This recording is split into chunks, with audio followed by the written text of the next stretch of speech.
inside shots are my, those are my money makers. Cody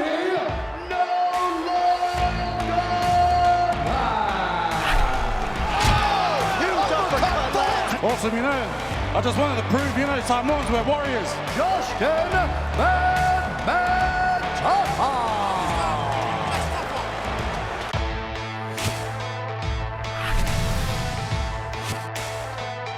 Welcome to UFC Unfiltered. Please tell me that's on video. I've never been happier. I'm made for a fucking podcast. That's dangerous. Listen to me, we're at it.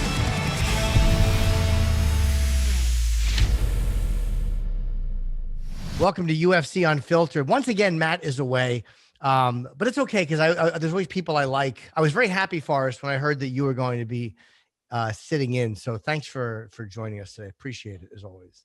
Well, it's great to be here, Jim. Matt's a lazy son of a gun. So, and I was just thinking, Matt's pretty good, right? He's fun and entertaining, but even if you're eating steak every day, sometimes you just want like a juicy, cheap fast food hamburger. And I'm just here to be your juicy, cheap fast food hamburger.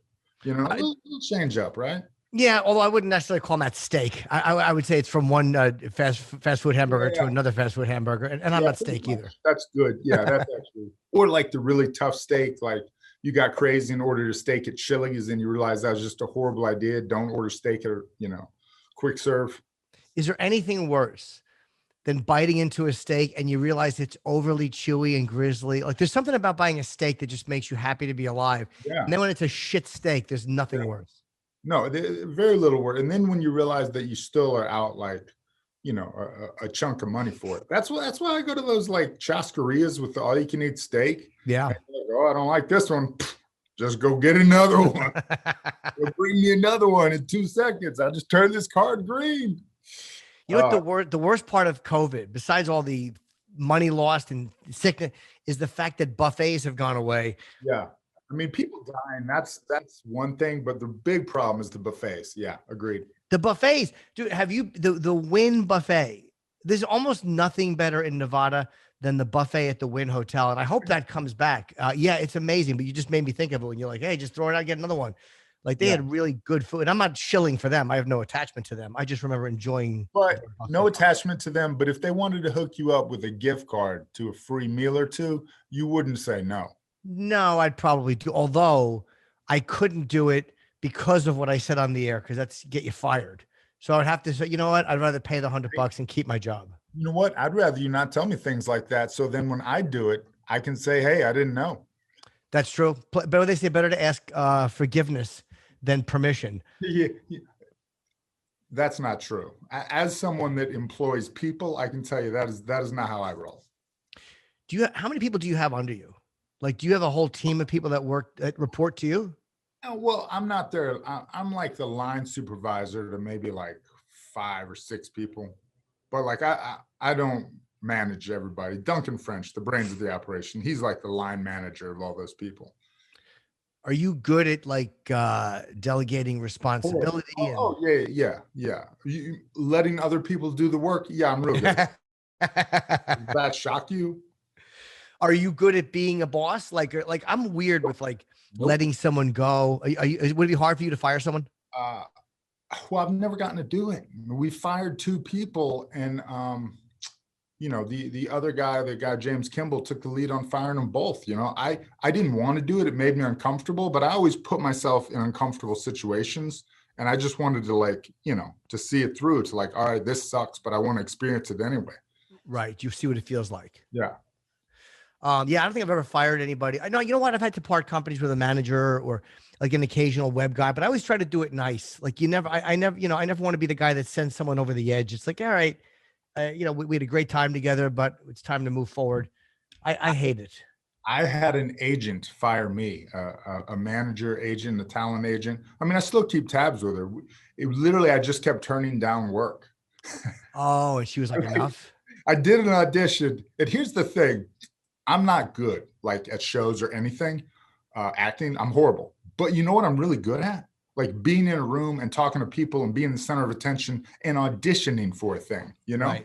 Like when you're actually talking to another actor, that's really hard, and you have to give them stuff and they give you stuff and you have to like react. But when you're just the guy and you're just reading lines, you're reading some signs and like you're just being a big jackass on stage. I'm really good at that. So I would get parts and then they were like, oh God, you're horrible. Like, oh my gosh. I'm a horrible auditioner. So I envy your ability to do it. That's a hard thing to do. Well, it's also too, because I don't give a shit. Right. When I used to go, I did like, if I don't get the job, I literally, if I get the job, I don't want to spend 3 months of my life, sitting in a foreign, 2 months, whatever, in a foreign country, Are you in I believe I saw you in what's this, Army of the Dead? Is that the name of the movie? No, I'm in the advertisement for the movie, not the movie. Oh, wait. You're in the advertisement, but not the movie. Right. Yes. I don't understand. Why? Did you ever see that 30 Days of Night thing? 30 Days. It was actually a good movie with the vampires. And then they kind of had that little series to build up to it. It was kind of like, it's just like a very well done commercial. Okay. So it's not about, there's no cage fighting in the movie? I have no idea. Okay. I've not seen them. Has the movie even come out yet? I don't know. I doubt that there's cage fighting in the movie. It didn't make sense. Yeah. I think they just robbed a bank, but like with zombies that are smart. Okay. Also, too, I'm going to weigh in on this and, send your hate mail if you need to. I like fast zombies. You do? You don't like the lumbering asshole zombie that just kind of plugs along? No, I always thought they were dumb. I like fast zombies. Fast zombies are my jam. I thought 28 Days Later was one of my favorite movies at the time.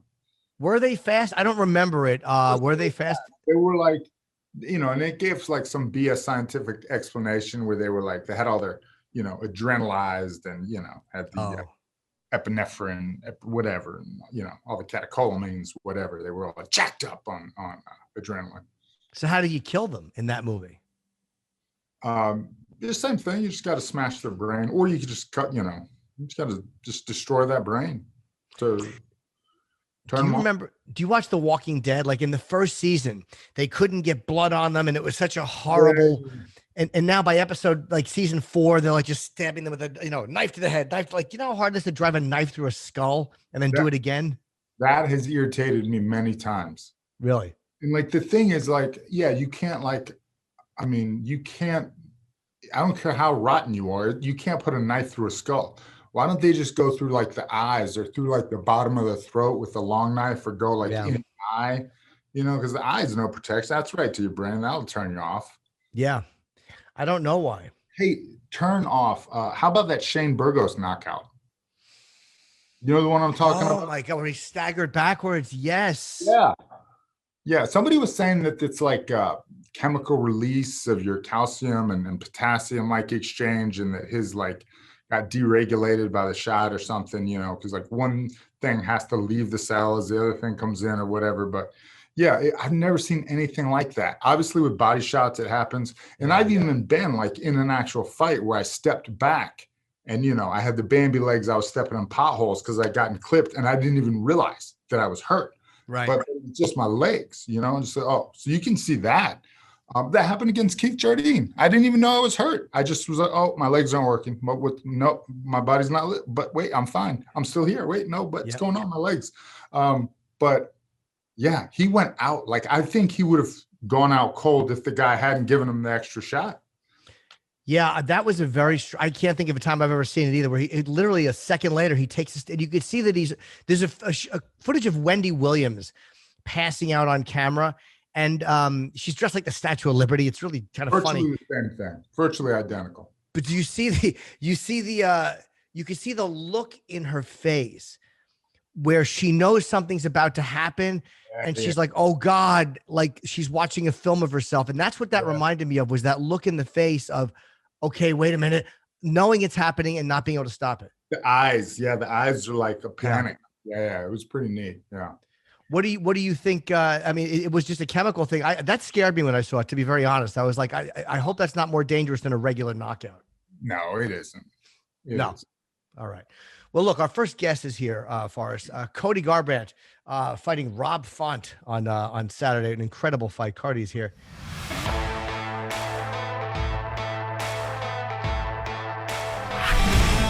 Hey, Cody. Hey guys, how are you? Very good, man. How are you? I'm doing well, man. It's excited. It's fight week. Finally here. How are you adjusting to all the regulations being lifted? Like, are you happy that life is kind of back to some semblance of normalcy? Yeah, I mean that's always nice. I came out of my hotel room this morning to check weight. I didn't have a mask on, and the security lady tried to fight me, but hey, it's all right. Hey, Cody, why do you still have the COVID beard? What's up with that?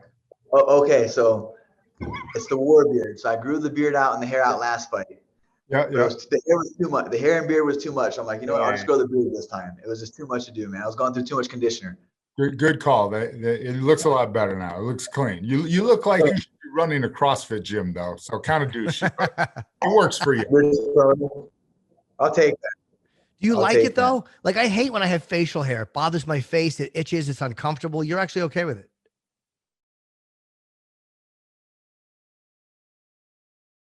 Is my mic cutting out, or is Cody cutting out? I'm not. You know, it takes a lot of like beard oil and the beard grease, wherever you put in it. But I said, like, you know, to grow it out for the fight, I can't. I think you're cutting out too. Oh, okay. Okay. Here we go. Yeah. Crisis averted. Technology, baby.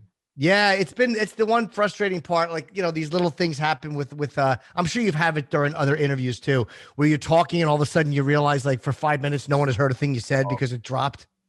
That's with my mom. Like, I get off the phone with her and she doesn't say bye. She just hangs up and I'll be talking and I'm like, hey mom, you still there? And like 5 minutes go by and she's already on the phone. I'm like, why don't you ever say goodbye? She just hangs up. Click. You know, it's funny in movies. They always do that in movies. All right, okay. And they never say goodbye in movies. And I guess there are people in real life that do that, but I always have to say goodbye and wind down slowly. Yeah, I had to learn. I had to learn to say goodbye because I kept pulling a Cody's mom. And then people would get mad at me. They would text me back, like, I didn't know you were hanging up. But I was like, our conversation had concluded. There was no reason to talk to me. It wasn't going anywhere else. I get it. It was cut to the chase. Yeah, we're done here. Boop. Hey, is your mom very blunt? Is she kind of like that? Is she like, all right, I'll talk to you soon, and then just click? Is that kind of her nature?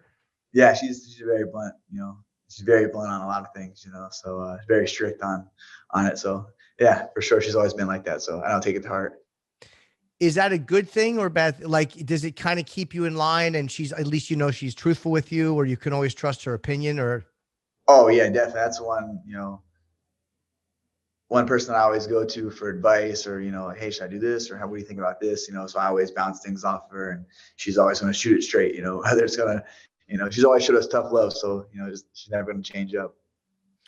Do you need from people, like, I'm weird. Like, I always like somebody with a good bedside manner. Like, if you're training or if you're doing something wrong, are you the type that wants someone to go, look, that sucks? Or do you need someone to kind of tell it to you with some type of a positivity attached to it? I mean, neither is better. I'm just curious. I think, you know, growing up in a wrestling environment, wrestling community, and the tradition that my school had growing up wrestling, our coach was like, he was like a Bud Elmore off of, you know, Varsity Blues. So he was, you know, he didn't take no bullshit, told you how it was, whether you liked it or not, you know. And I think I was always coached that way at a young age. You know, a lot of kids can't be coached that way. They kind of break or, you know, need that positive reinforcement. Oh, you're doing great, you know, but let's do this. Like, you know, our coaches, if we were messing up and doing things that we weren't supposed to be doing, they would, you know, we get punished for that stuff. You know, I do a lot of bear crawls growing up in wrestling. That's awesome. Hey, the question though, does your mom ever like comment on your fights and say, yeah, that sucked, you shouldn't have done that? No, she's pretty reserved on that matter. You know, like, she comes and supports, and she's never missed a fight in my entire life. I had my first fight at 14.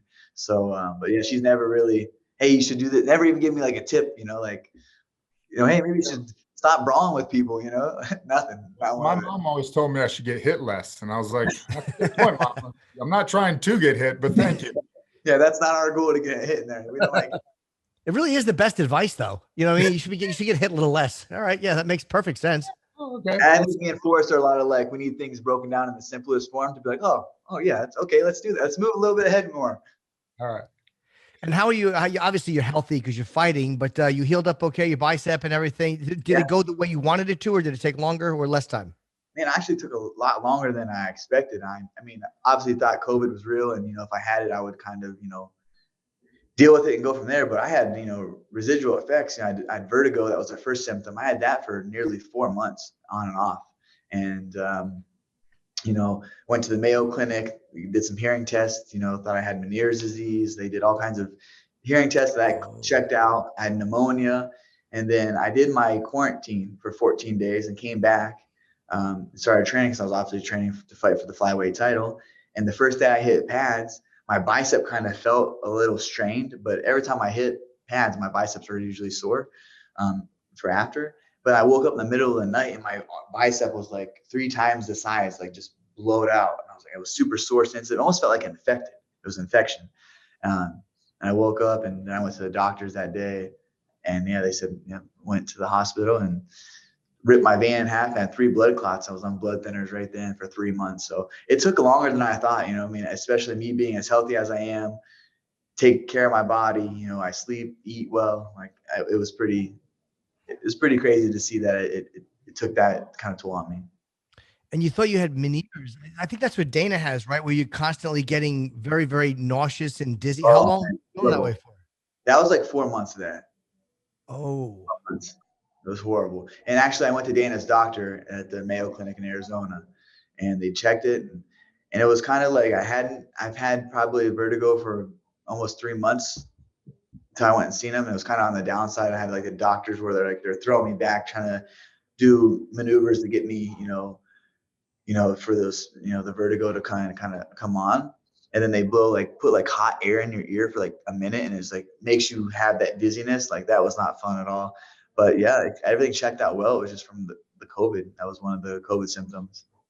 You know what someone suggested, and I don't know if they knew, but they were having a dizziness like that. And they said there's something you do where you lean into it, where you lay your head back over a bed and you let yourself get it. Did they tell you something similar? Basically, I flew out there and that's what the doctor said. He's like, it's basically a maneuver that you do yourself, and you can Google it. I think it's called I can't remember the actual name, but it's on YouTube. And you basically like throw yourself back and do it, and then the crystals go back in the tube, and it kind of resets itself. So like every time I would do jiu-jitsu or grappling or mixed martial arts, and I would get into those scrambles, I would get so dizzy, I would just hold on like until like it subsided. It'd last sometimes 3, 4, 5 minutes where being dizzy the whole round. I'm just like, when it first started happening, I was training like I was like, oh, okay, it'll subside, it'll be away. I mean, I was training for a world title, so I'm not gonna take days off. I don't really can't afford to.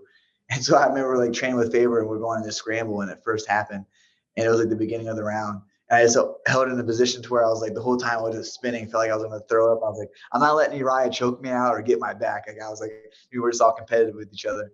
And then after that round, I was like, whoa, I was completely. That was the first kind of like onset that I had, and I didn't know I had COVID because I didn't have a fever. I didn't have any other symptoms that they were kind of saying that you had vertigo. And then vertigo wasn't really linked with COVID during that time. As the study showed, and afterward it was. But yeah, it was challenging, man. To be honest, it was frustrating to be, because I was out. I was excited to get back in the cage and fight, and it wasn't like I was injured. I had a health problem. I had COVID, and so it is what it is.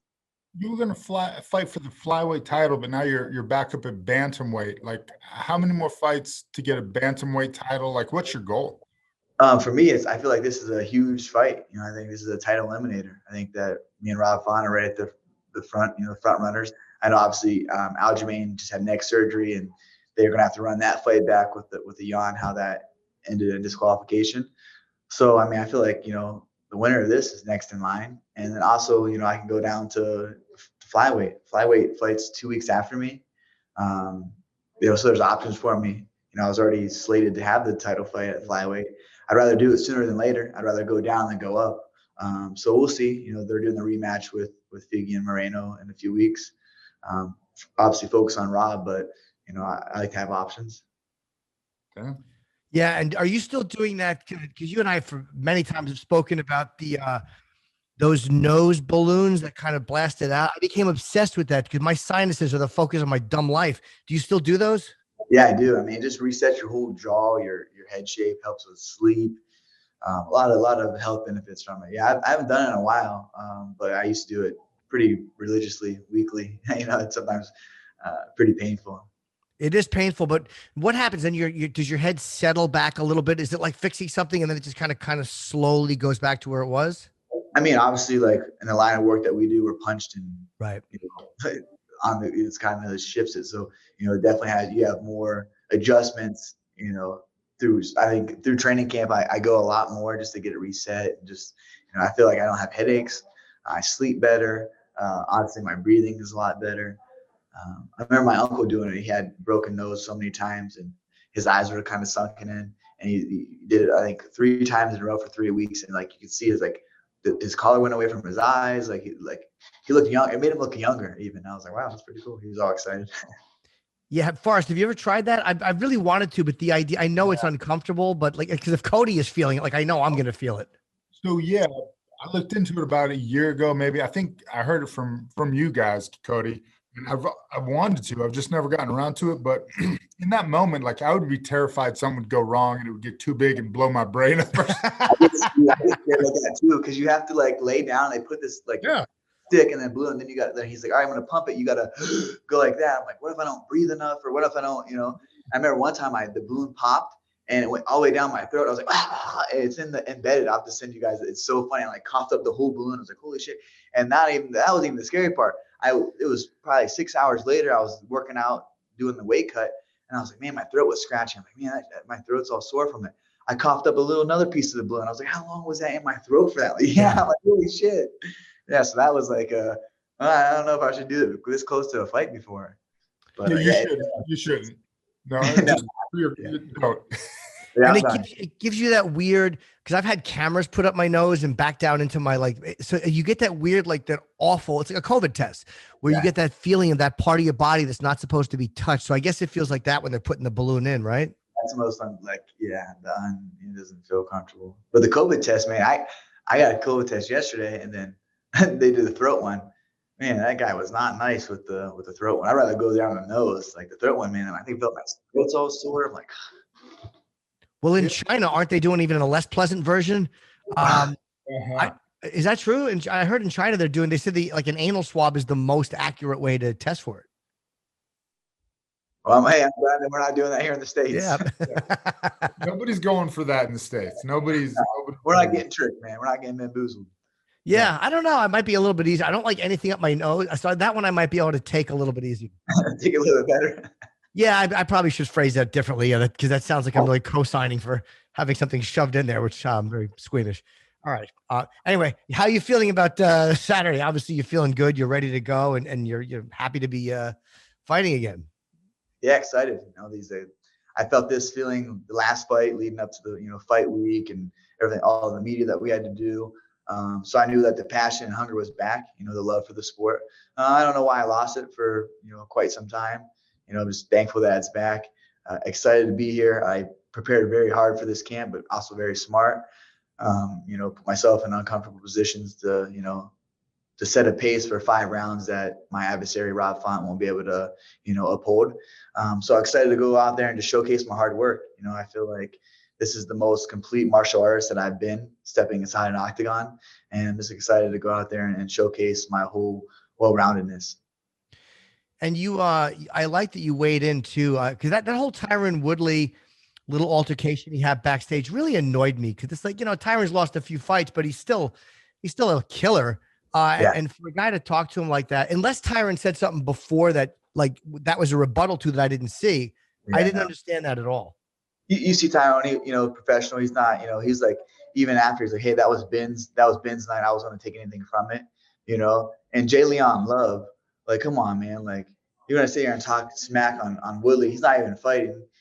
Maybe he didn't truly believe that Ben was going to even win, but that's his boy, so he's going to stick beside him. You know what I mean? Obviously I wanted Ben to win, but I didn't think that he was going to win. I mean, he's one of the worst stand-up. I'm dude, they know what they're doing. They're picking I'm fighting this guy. This guy can't. Honestly, I don't even think he'd fight himself out of a wet paper bag in boxing. It was bad. I couldn't believe the fight even got made. I thought it was a joke. And I was like, Ben, you had 12 years to learn how to throw a punch, and you didn't. Yeah, I know. You could have learned in 6 weeks. But the wrestler in me was like, Ben, you gotta do this. Maybe you'll tire him out. You'll just lay on him a little bit. I don't know. I was hoping for the best, but expecting the worst, But like I said, Ben, it didn't change him. He didn't care. He's like, it doesn't change me. But yeah, it does. You just beat and stop this guy from going on to do what he's gonna do. Now look at this kid. This kid's gonna be humbled. And that's the thing about this sport. If he keeps going in and fighting, wanting to actual fight guys, taking nothing away from Ben, great athlete, great fighter, did a lot of things in mixed martial arts, but boxing's one disciplinary. You know what I mean? Like he's not the best at that. He's really not. He's a good wrestler and good, ground and pound and specialist submission, but they know what they're doing. It's it irks me. But for that, like you said, Jim, for Jay Leon Love to go after Woodley like that, I was like, man, that's just classless. Like this you're a cheerleader for Jake Paul. He had pom-poms. The whole team had pom-poms. You're a professional. He's not a professional. He's a world champion boxer, and he's holding pom-poms for Jake Paul. Like who's the clout ride? You're riding clout off this guy? Like, what's up with your career?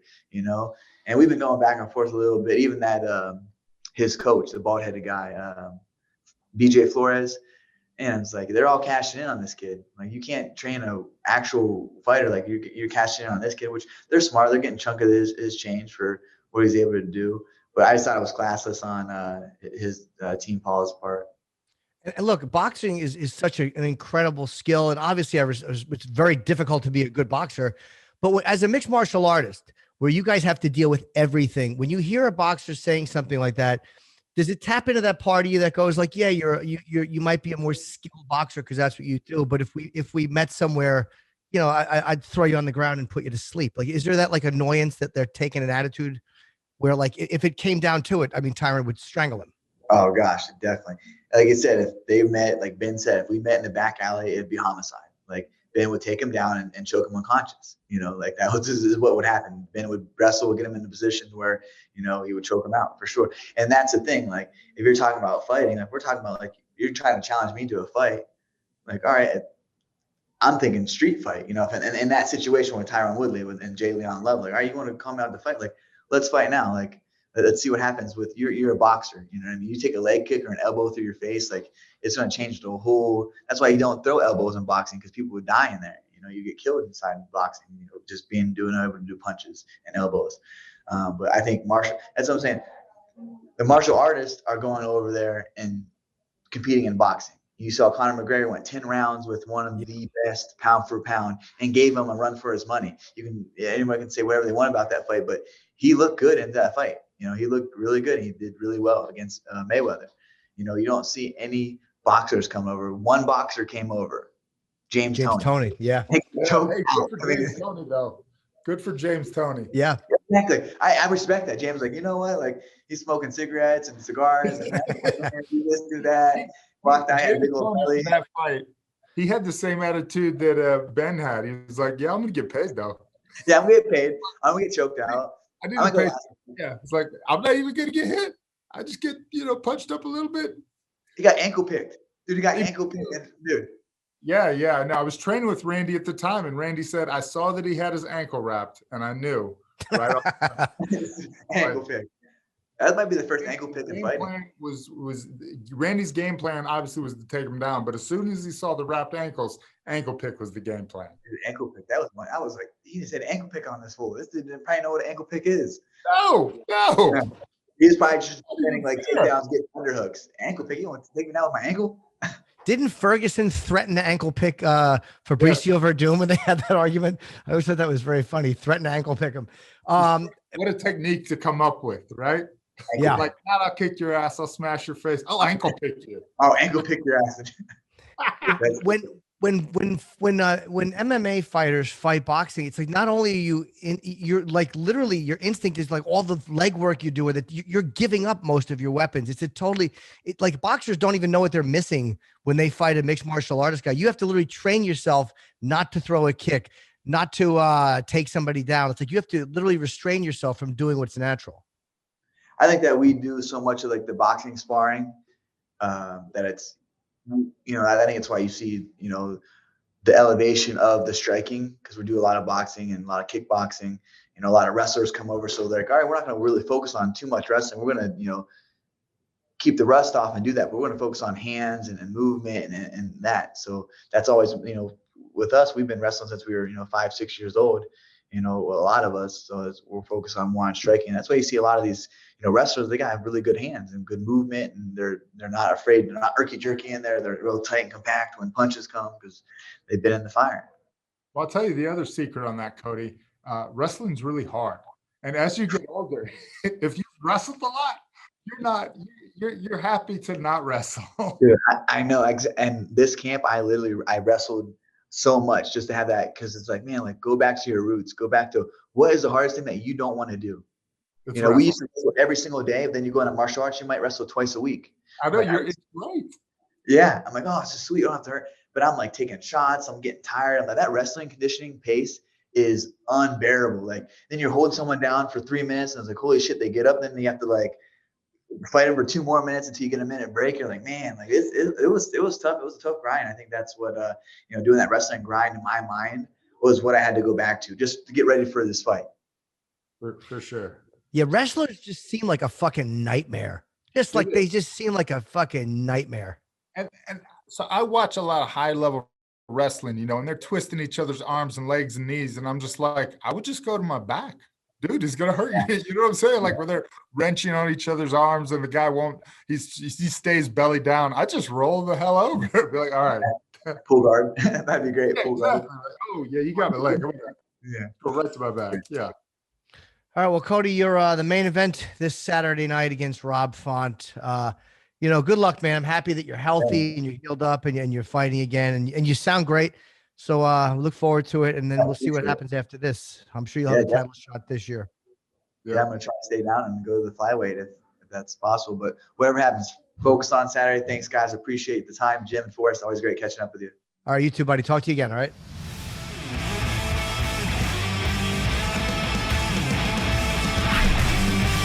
Yeah, Forrest, that thing he's talked about, I told you, I have thought about that. And also Phoenix Carnival and Amanda Nunes have talked about, so I could talk fucking nose with anybody. Love it. Yeah. I'm such a bad breather. And I think it was Amanda, who also has shitty sinuses, who said that the Navage changed her life, because before fights, you can do that, as opposed to like Afrin, I think you can use Navage. It just cleans you out with salt. Yeah. Did you ever use one? Oh, yeah. Those like neti pot type deals. But you hold it up, you feel stupid, but it just sucks all. Oh, they're amazing. I love it. Yeah. What for you is there anything that lingers that bothers you? Like, I know a lot of times fighters will have something lingering. Is there one thing that like, fuck, that still gets to me? Oh, like injury wise or body wise? Yeah. Well, I need to have both shoulders replaced. So, that's kind of the big one. I can't like reach up. Funny story. And this is like 5 years ago.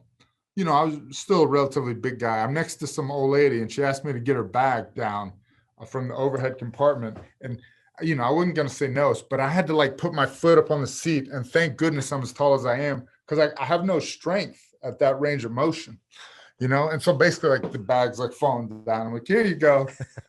It's embarrassing. 200-pound man can't pick up an old lady's bag. Old lady's bag. So you hurt both shoulders fighting. Oh, it was wrestling. Training, stupid training all the time.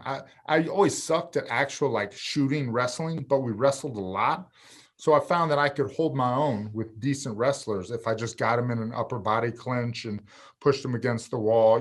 Wall wrestling is great, because those high level wrestlers back then, they didn't know how to do it. So it was like an evener, right? It's like, this dude's like standing straight up and just hugging my upper body. This is weird. I want to throw right. So yeah, I just found it a good way to deal with people shooting on my legs, and I have horrible reaction time with the shot, but I could hold my own technically in the clinch. So I spent a lot of time there in practice, and you just get wizard, overhooked, underhooked. And then, it starts to break down over time.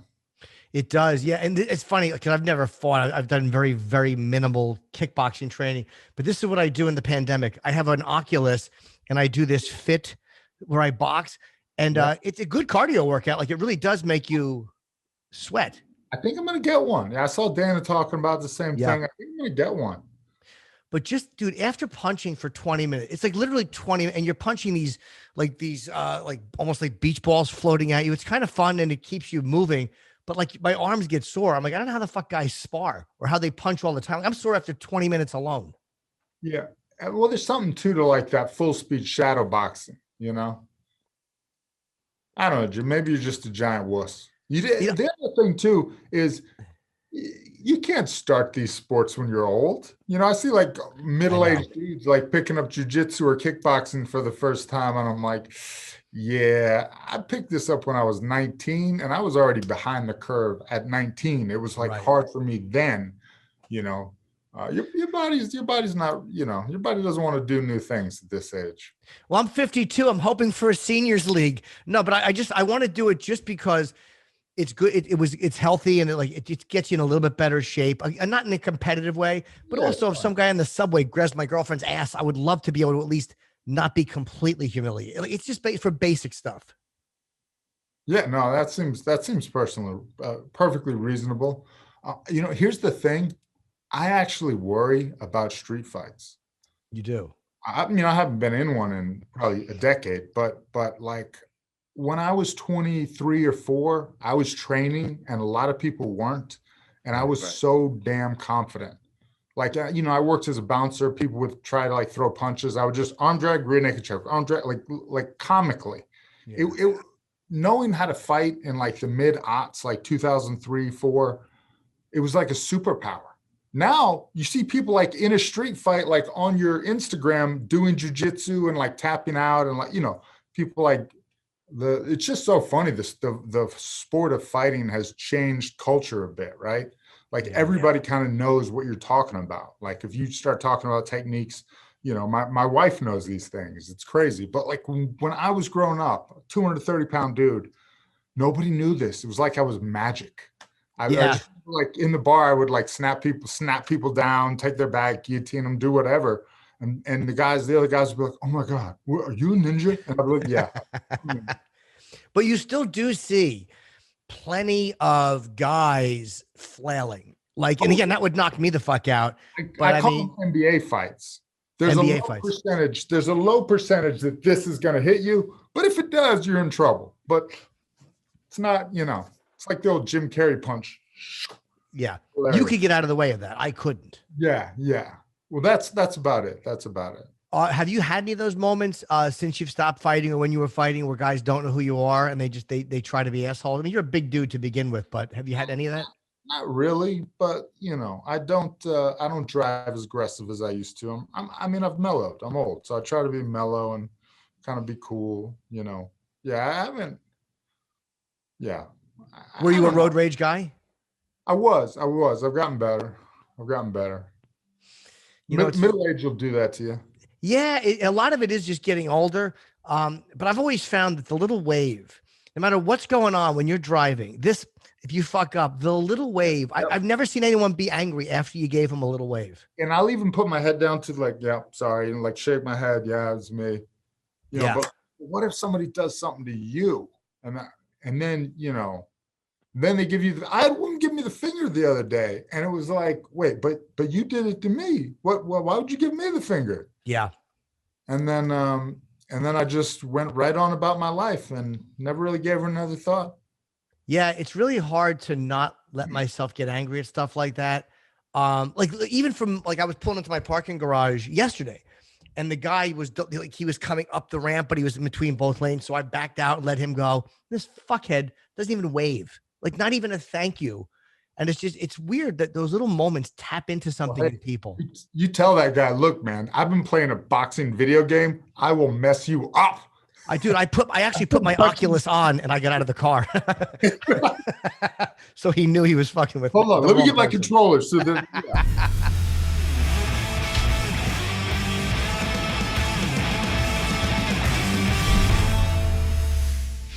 Hello. Hey, Justin, how are you? Hey, what's happening? Yeah, not so bad. And I guess you're obviously in Vegas now. Yeah, in Vegas. He's in the beautiful hotel room. Yeah. Do you recognize where he is, Forrest? Well, yeah, because everybody's coming from the same picture, right? Everybody, like during the fight week in Vegas, it's pretty much everybody has the same background. And fighting is something you kind of always knew that you wanted to do? Not really. I love playing rugby. You know, Mm. but my family, they were boxers and rugby players. So, man, you know, if rugby didn't work out, I knew I could swing them hands when I was from a young age. Did you fight a lot growing up? Were you in a neighborhood where you fought a lot, or did you train fight or actually fight other kids? Yeah, no, me and my brothers were the black sheep family of my mom's side. My mom was one of 14, so Wow. we had a lot of cousins, and we were always the ones that got into all the little scraps. You got into the, would you normally start them, or would you normally just respond to them, or were you starting them too? No, that was one rule. Like, we never started fights, but when the fight was there, we always made sure to finish it. Mhm. And what was your path to the UFC? Was it a goal to get into the UFC, or what actually path did you take to actually get where you are right now? Yeah, no, I just like fighting for the competition. I kickboxed first, and then one kickboxing event, Mark Hunt's striking coach was there, and he was like, "Man, you guys would do well if he's come and join Mark on one of his camps." So we joined Mark. I think it was his Bigfoot Silver 2 camp, and from then on, I was like, "Man, this MMA thing's a lot better than the kickboxing world, you know." And Mark was always telling us, "Man, you should get into this. Stop fighting for pennies and come and join the MMA world." So that's what I did. I dropped kickboxing and I went straight into learning the grappling side of things and fought locally. And after 3 KOs, the UFC signed me up. Heavyweight. There's not that many good ones. Hey, how many kickboxing fights did you have? I think I had like 14. How many? 14. Okay. Yeah. So, okay. Yeah. Hunt Silva, the first one, Oh, yeah. one of the greatest fights ever. The second one was, I don't remember what happened. Didn't Mark Hunt win the decision in the second one? Am I wrong about that? Or was there? I finished him. He finished him early. Oh, he did finish, bro. Okay. But the first one was really a draw, right? Wasn't it a draw? Yeah, it was a draw, man. It was a crazy fight, eh? It was, right? What was the hardest thing for you to learn when you went from kickboxing, you started taking grappling? What type of transition was that for you? Was there anything that was really difficult, or took you a longer period than you wanted it to take before you felt comfortable doing it? Yeah, definitely the grappling side. But I was playing rugby league at a club called Melbourne Storm. They're like, they're how old are they? They're just like the top rugby league. They've won many times, been to the final many times, and they had a grappling coach there that was a black belt in Brazilian Jiu-Jitsu, and all other rugby league teams were like, "What are these guys doing? Why are they grappling?" But it was just a strategy to slow the footy game down to their liking, and that's when I first saw grappling, and I kind of learned some techniques from that. And then when I got into the transition into MMA, I was like, "Oh man, I've seen this before. I did this back when I was playing rugby, training at this black belt's gym." So the grappling side was the hardest, but at the same time, coming from a footy background, we tackle with no helmets, no gears there. So it was kind of like a smooth transition. I've always liked rugby better than American football. Can you explain why American football is so popular? Why isn't rugby taken over yet? I think it's these short bursts, like, man, the plays are just chaotic short bursts. And then you can have people 15 commercials for potato chips before the next thing. Like, that's what I love about rugby. It's kind of a combination of like American football and football proper. It kind of keeps going, but yet you're tackling and you get in the scrum. And what position did you play? I played maybe equivalent to like a linebacker. So okay. all about that action, eh? That's awesome. I've never watched. I mean, I'm familiar with it, but I've never actually watched a rugby match. So you're tackling without helmets? Oh yeah, it's amazing. No pads. Back when I was playing, they've changed the rules now where obviously CTE coming into play in that. But back when I was playing, man, you can just smash some guys, man. No gears, no nothing. Do you ever get knocked out playing? No. I was blessed not to get. Yeah, that's a better question. Yeah. Tackling or fighting? Yeah, lots of both. Yeah, that's awesome. And what do you think about the heavyweight division? I mean, it's interesting to see what's happening at the top of the division with it's going to be Derek Lewis maybe, and then Stipe getting the winner of that because Jones for some reason is not. Maybe he wants, obviously wants more money. But do you see a path to yourself getting into the top 15 and moving up the ranks? And obviously you have to worry about this Saturday first. But what path do you see to possibly get a little deeper in the ranks? Yeah, definitely. After this fight, I think I can hold my own easily with any of these top 15 guys, especially with the way I've been developing. I come into this game really, really fresh with only 3 fights, 4 rounds. So the trajectory of my improvement through these last few fights have been through the roof, I think, and all I can do is just keep showing, why I'm a contender. The last fight, I showed I can go the rounds. I showed I can keep up for the 3 rounds. So who's to say I can't beat any of these top 15? I still got that knockout power too in those later rounds. Yeah. Yeah, it is interesting to watch too, because especially at heavyweight, going into deeper rounds, like Cormier was very good at that, but it seems like a little bit harder at that weight for guys, unless you're Cain Velasquez, to keep the cardio going through the third, fourth, and I guess you've one decision, right? Was your last fight with Philippe? Yeah. I dropped that. That was my very first fight that I went into the decision and dropped that by split. It was a bit rough on that one, but man, I felt good. You didn't notice a big difference in the third. You felt okay compared to the first and the second. Yeah, I felt all good. But besides getting a couple of eye pokes, man, I felt all good. Yeah, when you guys get poked in the eye, that's a good point. Like I know that it's you look at something like Edwards Bilal Muhammad, which unfortunately ended the fight. Are you likely to go, look, that's just a part of the game, it happens, or do you ever take it personally, like this guy's a fucking asshole and it might be doing this not necessarily on purpose, but he's not doing what he should be doing to prevent it? No, man, there's a high risk of getting poked in the eyes because sometimes it's just by reflex that you stick a hand out. Like back when I don't know about you, but when I used to get seen to by one of my parents, I used to stick my hands out just as reflex. So man, I didn't blame these guys. Okay, it's just a part of defending yourself. You don't think they should be. It does bother me though, Jim. There's guys that do it like, yeah. But if you come forward, it's on you. It's like guys put their fingers out to get that extra little bit of range, and I'm like, man, put your fingers up or down, or put out with the closed fist. It's not. I don't know. Do you think they're doing it beyond, like, because it does seem like Justice, like it does seem like almost like an instinct to maybe gauge your distance a little bit, but you think that there's some guys where they could do it like this and they're just willing to take the chance that they're going to poke you in the eye? Man, yeah, a lot of gray area on that, like, I'm not too sure, man. I thought Carlos Felipe, who I fought previously, I thought it was by accident. Yeah. I thought he was just instinctually just sticking his hand out to try evade a strike, But there's some people, that man, are you sure you're trying to gauge distance, or are you sure your fingers are poking out there? Like, are you hoping they close the distance into your fingers? Right. Well, I hope you're obviously you're ready for Saturday and you're feeling good. I mean, you look very calm. I think that's just your nature, though. You seem like a pretty zen guy most of the time. Actually, really fired up right now. This is.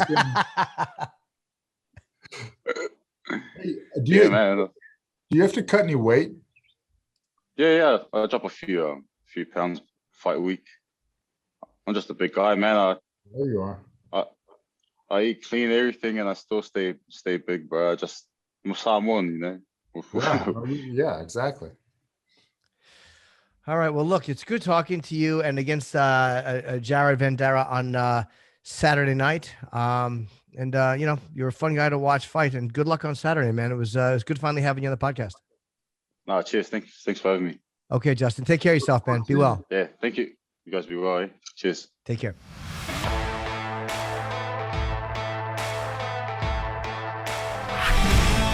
I like anyone who is friends with Mark Hunt. I was obsessed with Mark Hunt for a long time. I love Mark Hunt. He's one of the few guys I've never met who I really want to meet. He's a character. I like anybody that's like, I like anybody like with Justin's demeanor that you would not think is a fighter. You just, hey man, what's up? You know, Yeah. it's like so mellow and so nice. And, you know, I just like that switch. Like in movies too, that's my favorite thing. When somebody starts out like kind of calm, and then they just end up being like the crazy badass at the end of the movie. But yeah, I like people that are like so mellow and then they turn it on. Like, you were talking about Amanda Nunes. She's like the nicest human if you meet her, but like she is so mean when she's fighting. Yeah. She like wants to hurt you when she's fighting. She's a but terror. like, you know, you meet her, she's like holding a baby. She's like, oh, it's okay. You know, she's like so sweet to everybody, but she wants to punch you really hard. Yeah, we just had on Felicia Spencer, and we were talking to her about, I mean, and she was saying that she has such a confidence, but it's not cocky. And it's an interesting thing, like she doesn't come off as cocky. She just seems like she's in a great mood when she gets there. And Felicia said that really, you do notice that when you have to fight her, that you can sense that it's not a cockiness, it's a true confidence. Well, and then, you know, it's always a little disturbing when somebody else is real happy to fight you. You're like, man, they're in a good mood. That guy seems really chipper. What does he know that I don't know? He's not worried at all. He's not worried about me at all. Oh boy. Have you ever had that when you were going to fight somebody? Like, and again, I know you guys are hard to psych out, like a guy mean mugging you. The president mean anything. But have you ever had that where a guy's energy was like, ooh, that's real? I always was very good about never looking at my opponent in that way. And I always looked internally and always thought I just clean my own house, right? Keep my own, you know, my own mental clean and not worry at all. Because when you start looking in, like I never tried to intimidate anybody. I never tried to not intimidate anybody. I had the opposite strategy of Bisping. Bisping's like, what does it matter what they're saying? They're going to try and hurt you as bad as they can on fight day anyway. My strategy was, I don't want to give you anything to motivate you until it's too late. Like until like the day before the fight. And then I'll kind of turn it on a little bit and like, yeah, I'm ready. But like the lead up to the fight, I'm like, oh yeah, he's so good. Such a nice guy. I don't want to give you any, you know, any motivation to train harder or want to beat me up. I'm like, yeah, you know, whatever. But then when you show up fight week, it's like, okay, hope you did that training because I did. That's interesting. Hope you're in shape because I am. You don't want to be like GSP walking around with Matt Serra's name on a brick, like throwing it into the water and go like that extra motivation. You don't want somebody be that motivated. No, I mean, you know, it's a fist fight for a lot of money, right? So you're always motivated to win. You're always motivated to get better. It doesn't take a lot of external motivation when you're in a fight. So when you would walk in and what kind of fear would you be dealing with? Is it like, I'm afraid I'm going to get really hurt, or I'm afraid? We can't use the word fear. Okay. All right. Fear's got a negative connotation. There's anxiety because this is important. This is a big moment. Of course you are nervous. This is important to you. This matters. This is something you've been preparing for months and even years. And this is, you know, this is what you want in life. So yes, it's important. You have a lot of anxiety. Your body's doing crazy things, but it's not fear. Remember, you wanted to be here. This was your idea. You were the one that wanted to make a living doing this. You're here because you want to be here. You're not here on accident. Right. You worked your ass off to get here. So don't be afraid of being here. Be anxious about the end result. You obviously want the result, but you know, the idea is, you know, control everything on your side, control the controllable, right? As many variables as you can dial in to give yourself confidence, that's what you do. And, you know, in the end of the day, you have to know that you've done the work and that you're not going to quit on yourself, and the rest will take care of itself, right? Would you have moments where, and you know, one of the things I love, no, I was just saying, like Anderson just made a comment about how MMA fans are a bit of, you know, kind of jerks, right? They don't, like, they kind of will forget that you were amazing and then say, oh, you're getting beat up, you should quit. Anderson just kind of made a comment like that. Okay. And I thought, I almost think, though, it's one of the good things in the sport that, like, you have champions and Hall of Famers and they have a loss or two. Like, you know, the baddest, scariest dude on the planet, Francis Ngannou, has lost 2 fights. He's lost a couple fights, you know? So everybody can lose. You know, DC, I think one of the greatest fighters ever, lost a fight. Bisping, probably the greatest story in UFC, from a guy that was kind of, you know, middle of the road, here to becoming a champion. He's got a ton of losses. He got starched, you know, a lot, but he just kept doing it, kept, you know, winning and fighting. And I think that's the great thing about MMA as opposed to boxing. Like, you see all these, like the guy that just fought Canelo, undefeated. It's like, if you got more than 3 losses in pro boxing, you're a hack. Yeah. Whereas in MMA, if you got 3 or 4 losses, it's like, okay, you were developing, you've hopefully gotten better. You got caught, you know, like Cody, he's got losses. Justin, he's got losses, you know. Yeah. He has a loss, but yeah, you know, I like that it's forgivable to lose in MMA, and I think that's more encouraging for the fighters too, right? So if you're always fighting to not lose, then you're Floyd Mayweather at the end of his career, when it was like, basically you can tell he's trying not to get hit, he's gonna win, you know, via points, whatever. Whereas in MMA, it's like, hey man, go for it. You know, even Woodley in his last fight, he finally went for it. He put his foot on the gas and threw some hammers. Yeah, I felt bad for him. But you mentioned Cody. Like, I think Cody at one point was 10-0, if I remember correctly, and then he dropped, I think it was 3, and then that last fight against the Sunset was a great win for him. But it seems like it does change fighters, but you're fighting the top guys. But when you see someone like who's undefeated start losing in a row, you're like, did something change in the way they're perceiving themselves after that first loss? Like, I think John Jones has the greatest possible scenario, because he has a loss because of that elbow. So it's not a perfect record that he has to worry about, but yet he knows in his own mind he hasn't been beaten. Yeah. Other than maybe you could say the Dominic Reyes fight. Yeah, I mean, I still don't think I don't even kind of count that loss. I was actually got to be there that night, and it is what it is, right? Right. That kid, despite the illegal elbows, he had already dislocated his shoulder. Hamill's shoulder was dislocated, and that's actually why he quit the fight, not the downward elbows to the eye. And everybody says they should make those legal, bro. The 12-6 heaven to hell elbows from mount, those are dangerous for like your those are going to break your all your eye bones, you know. Those are kind of that's what, like, getting elbowed in the top of the forehead, I'm not worried about. Getting elbowed in the eye socket, that could cost somebody their sight, you know. That's why those should remain illegal. And that's the only reason. Like, do I care about people hitting on the side of the head or slightly behind the ear? No. But when you're mounted and you're throwing those elbows, anyway, quick aside on that. No, I was just saying in the context of protecting that like, it just seems like a lot of I only because I've noticed a pattern, like Weidman, I think was either 10 or 12-0 before he lost, and then he lost. And again, anybody can lose, but when you see it happening like in hunks like that, you're like, I just wonder if the guy's perception or something about the way he sees himself changed at all. I don't know. Yeah, and that's definitely a possibility. It could be other people have figured him out. Oh, there's the game plan to beat him. I've got to do that. And now I know how to prepare to, okay, he's not good at this. Or, you know. Kevin Holland had a great 2020, 5-0, and then he goes, he's lost a couple in 2021, both times on the ground. So when that happens, maybe you're right. Maybe guys do see it and go, hey, this is a way to beat this guy. Well, I think the back-to-back fights, that's exactly what happened. It's like Vettori just followed the game plan. I'm just going to take the guy down and be on top of him. He's not going to, you know, he had the one great highlight against Jacare, but, you know, that's a hard thing to replicate, right? Right. And Vettori Adesanya, I mean, the Adesanya took a loss on the ground against Blachowicz. But again, going up in weight, it's, you know, it's a big jump in weight. It's forgivable, right? It's totally forgivable. And the thing I like even about Israel is he's been knocked out once in a fight, you know? Kickboxing, so it's not the end of the world. Yeah. By that Brazilian dude that now fights in the LFA. Just apparently trains with Glover and just has lead in his hands. Yeah.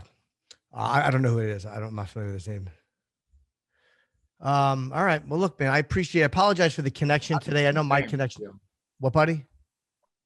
Oh, I don't do names. I'm so bad. And a part of it is like, I mean, like John Anik makes us all look like fucking assholes because he remembers everybody's name. Like he's amazing how good he is.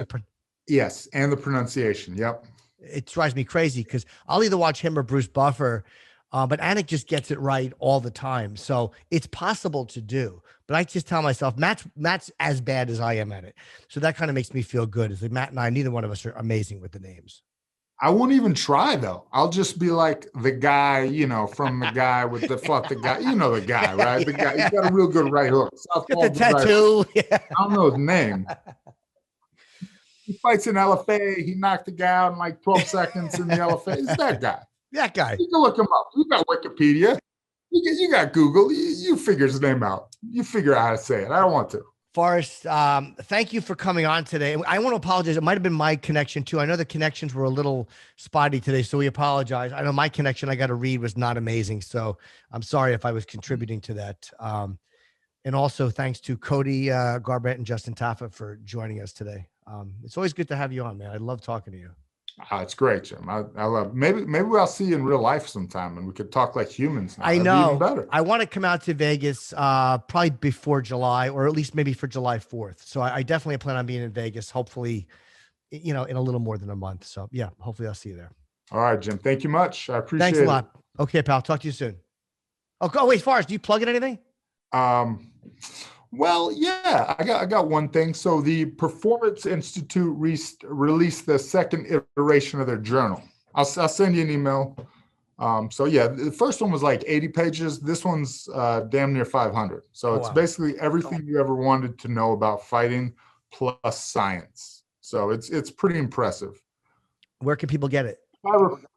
Yeah, it's free online. That's a great question. But okay, I'll send you the link. I think if you just go to like UFC, you can find it somewhere. But yeah, it's just a link, and you have to give them your information. So then we have your data then. But then you get a free copy of an awesome journal, and then we can hit you up and try to, I don't know, give you more free information later.